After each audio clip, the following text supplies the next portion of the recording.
السلام عليكم ورحمة الله وبركاته. ازيكم عاملين ايه؟ النهاردة بقى نعمل السمك السنجاري البوري بطريقة جميلة جدا وطعمه تحفة بجد. طبعا هنا السمك هتجيبيه مثلا من السوبر ماركت او الهايبر او محل السمك، يعني ايا كان بتجيبي منين السمك هتجيبيه. هتعرفي تفتحيه تمام، مش هتعرفي هتخلي محل السمك تقوله افتحولي سنجاري. هو بيفتحه من الظهر بالطريقه ديت وبينضفها لك من جوه.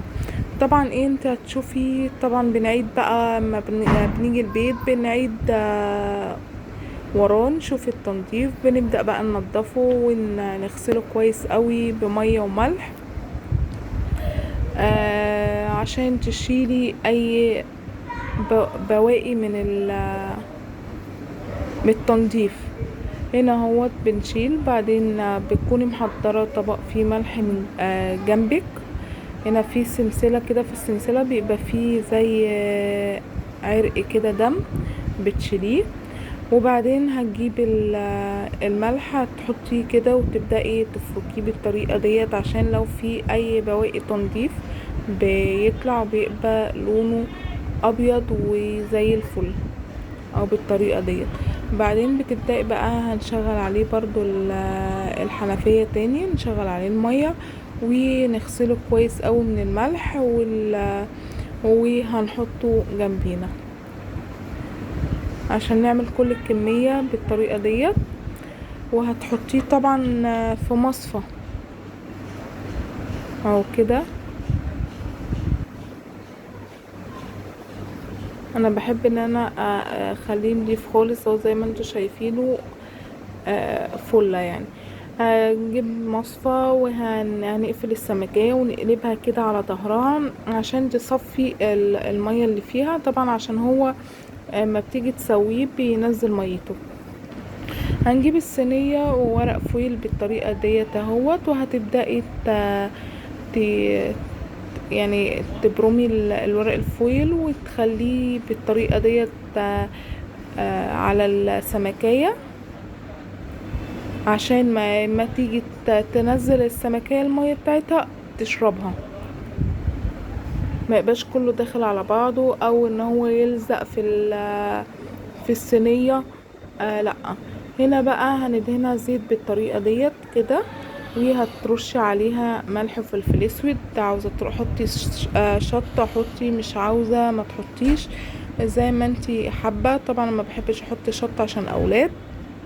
هنعمل الكميه عند اللي معانا كلها بالطريقه دي.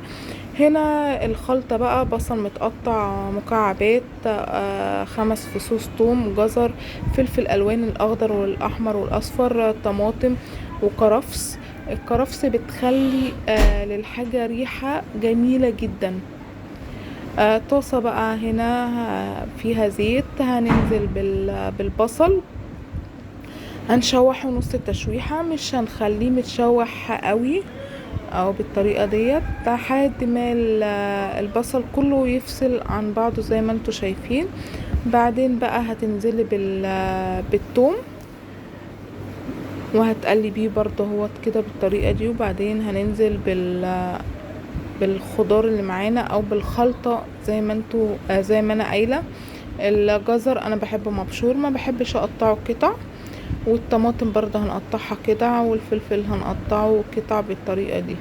طبعا هنكون بقى هنقلب شوية اهوت وهنكون مجهزين التوابل اللي هننزل بيها: الملح والفلفل اسود وكمون وكزبرة ناشفة وملح صيني يعني حاجة قليلة قوي، وبابريكا. ما عندكيش بابريكا هنحط معلقة صلصة. انا لقيت ما عنديش بابريكا فحطيت معلقة صلصة.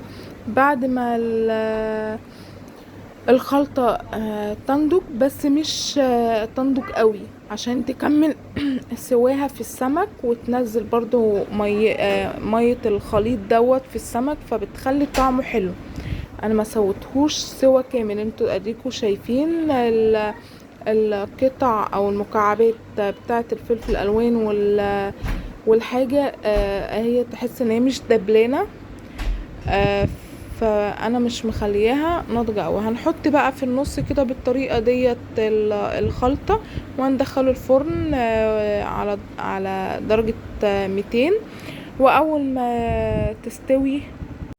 ما تستوي هنشغل عليها الشواية وهنطلعه وناكله بالهنا والشفا. واستنوني في فيديو جديد.